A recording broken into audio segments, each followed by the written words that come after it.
नमस्कार, ये आकाशवाणी है। अभी आप सानू शर्मा से समाचार सुनेंगे।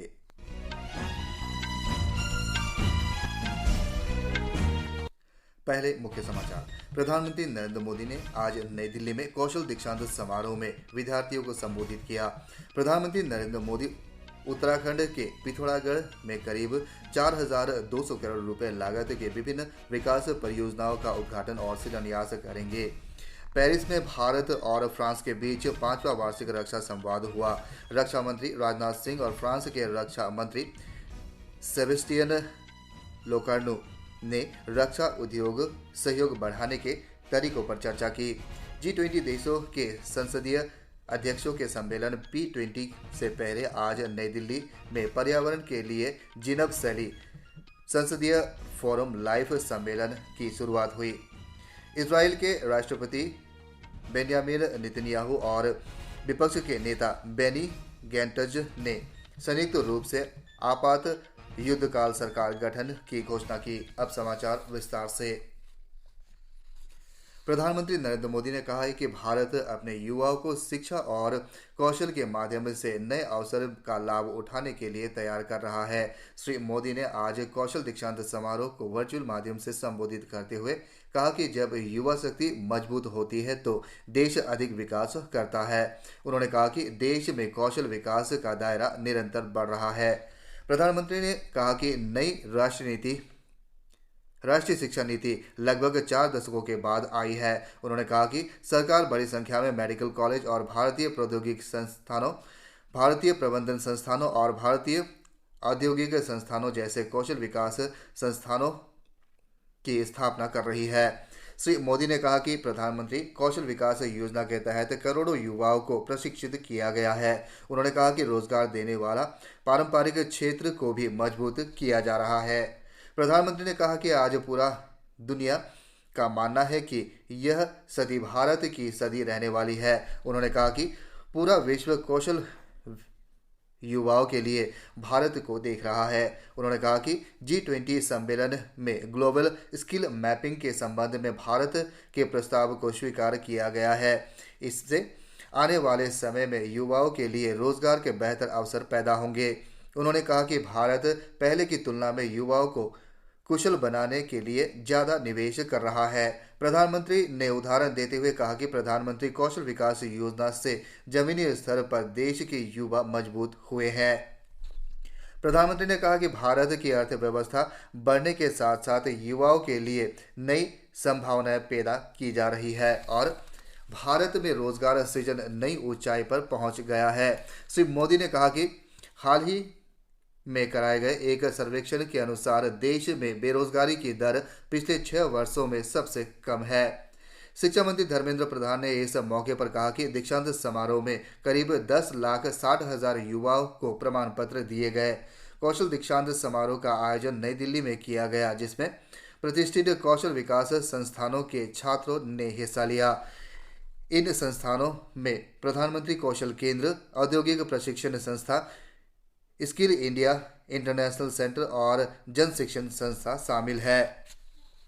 प्रधानमंत्री नरेंद्र मोदी एक दिन के उत्तराखंड दौरे पर आज सुबह पिथौरागढ़ पहुंचे। अपने दौरे की शुरुआत में श्री मोदी ने जिले के जोलिंगकोंज स्थित पर्वती कुंड में पूजा अर्चना की। इस दौरान आध्यात्मिक रंग में रंगे श्री मोदी डमरू, घंटा और शंख बजाते नजर आए। इसके बाद प्रधानमंत्री गुंजी गांव पहुंचे, जहां उन्होंने क्षेत्रीय लोगों के साथ बातचीत की और स्थानीय उत्पाद की शिल्प प्रदर्शनी का अवलोकन किया। प्रधानमंत्री ने गुंजी में सेना, भारत तिब्बत सीमा पुलिस ITBP और सीमा सड़क संगठन BRO के जवानों के साथ बातचीत भी की। यहां से प्रधानमंत्री ने अल्मोड़ा जिले के प्रसिद्ध जागेश्वर धाम पहुंचकर पूजा अर्चना की। श्री मोदी आज दोपहर में पिथौरागढ़ से राज्य के लिए लगभग 4,200 करोड़ रुपए लागत की 23 विकास परियोजनाओं का उद्घाटन और शिलान्यास करेंगे। इस दौरान उनका एक जनसभा को संबोधित करने का भी कार्यक्रम है। रक्षा मंत्री राजनाथ सिंह 2 देशों की अपनी यूरोप यात्रा संपन्न करने के पहले कल पेरिस में फ्रांस के रक्षा मंत्री सेबेस्टियन लेकोर्नु के साथ 5वां वार्षिक रक्षा संवाद किया। दोनों मंत्रियों ने रक्षा उद्योग सहयोग बढ़ाने को लेकर दोनों देशों की जारी सैन्य संबंधों की क्षेत्रीय स्थिति के मूल्यांकन संबंधित मुद्दों पर विस्तार से चर्चा की। रक्षा मंत्रालय ने बताया है कि दोनों देशों ने रक्षा उद्योगों के बीच सहयोग को प्रगाढ़ करने के उपायों पर चर्चा होने के साथ चल रही रक्षा परियोजनाओं की समीक्षा की गई। दोनों मंत्रियों ने अंतरिक्ष, साइबर और आर्टिफिशियल इंटेलिजेंस जैसे महत्वपूर्ण क्षेत्रों में सहयोग की संभावना पर भी चर्चा की। G20 देशों के संसदीय अध्यक्ष के सम्मेलन P20 से पहले आज नई दिल्ली में पर्यावरण के लिए जिनब सैली संसदीय फोरम लाइव सम्मेलन की शुरुआत हुई। सम्मेलन में G20 देशों तथा आमंत्रित देशों की संसदों के अध्यक्ष हिस्सा ले रहे हैं। ये प्रकृति के साथ सामंजस्य बैठाते हुए हरित और सतत भविष्य की दिशा में उठाए गए कदम पर चर्चा करेंगे। लोकसभा अध्यक्ष ने आज इस सम्मेलन का उद्घाटन करते हुए कहा कि जलवायु परिवर्तन के प्रभाव से दुनिया का कोई भी देश अछूता नहीं है। उन्होंने कहा कि मिशन लाइफ पर्यावरण संरक्षण की दिशा में एक व्यापक दृष्टिकोण है। भारतीय संस्कृति में पर्यावरण को मानव जीवन का अभिन्न हिस्सा माना गया है। लोकसभा अध्यक्ष ने कहा कि जलवायु परिवर्तन का मुद्दा समूची दुनिया के भविष्य से जुड़ा है। प्रधानमंत्री नरेंद्र मोदी 9वें P20 शिखर सम्मेलन का कल नई दिल्ली में यशोभूमि में उद्घाटन करेंगे। सम्मेलन का आयोजन भारत की G20 अध्यक्षता के दौरान भारतीय संसद द्वारा किए जा रहा है। भारत की G20 अध्यक्षता की थीम की तर्ज पर ही नींव 9वें P20 शिखर सम्मेलन की थीम भी एक पृथ्वी, एक परिवार, एक भविष्य के लिए संसद रखा गया है। अफ्रीकी संघ के G20 का सदस्य बनने के बाद अफ्रीकी देशों के संसदों के अध्यक्ष भी पहली बार P20 सम्मेलन में हिस्सा ले रहे हैं। सम्मेलन में सार्वजनिक डिजिटल प्लेटफॉर्म के माध्यम से लोगों के जीवन में बदलाव, महिलाओं के नेतृत्व में विकास, सतत विकास के लक्ष्य को जल्द हासिल करना और सतत ऊर्जा स्रोत में परिवर्तन जैसे 4 सत्रों का आयोजन किया जाएगा। इजरायल के राष्ट्रपति बेंयामिन नेतन्याहू और विपक्ष के नेता बेनी गैंट्स ने संयुक्त रूप से आपात युद्धकाल सरकार के गठन की घोषणा की है। उन्होंने कहा है कि संयुक्त सरकार गाजा में चरमपंथी संगठन हमास के खिलाफ जारी युद्ध को छोड़कर अन्य किसी नीति या कानून पर काम नहीं करेगी। इजरायल पर 7 अक्टूबर को हमास के हमले के बाद यह कदम उठाया गया है। इजरायल के रक्षा मंत्री योव गैलेंट की नई सरकार में महत्वपूर्ण भूमिका होगी।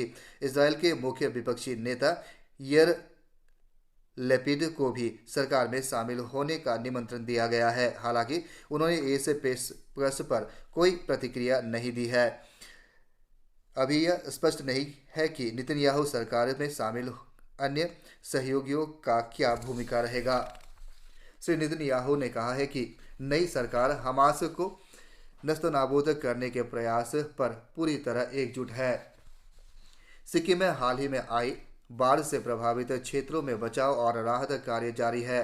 अब तक 2500 से अधिक लोगों को बचाया गया है और लगभग 3500 लोगों को सुरक्षित निकाला गया है। मृतकों की संख्या 37 हो गई है, जबकि 78 लोग अभी तक लापता हैं। 3700 से अधिक लोग राहत शिविर में शरण लिए हुए हैं।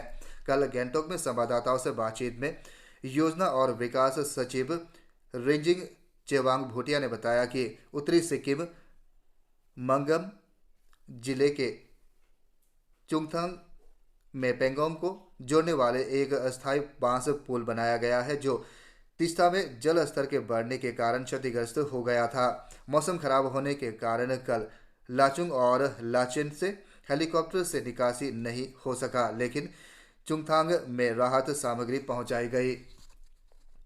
बिहार में बक्सर जिले में रघुनाथपुर रेलवे स्टेशन के पास गुवाहाटी कामाख्या जंक्शन जाने वाले नॉर्थ ईस्ट एक्सप्रेस की 8 बोगियों के पटरी से उतर जाने से 4 लोगों की मौत हो गई और 100 से अधिक घायल हो गए। यह रेलगाड़ी दिल्ली के आनंद विहार टर्मिनल से गुवाहाटी में कामाख्या जंक्शन जा रही थी। रेलवे के अनुसार दुर्घटना कल रात 9:35 पर उस समय हुआ जब यह रेलगाड़ी बक्सर जंक्शन से रवाना हुई। इसी के साथ ये समाचार बुलेटिन समाप्त हुआ। नमस्कार।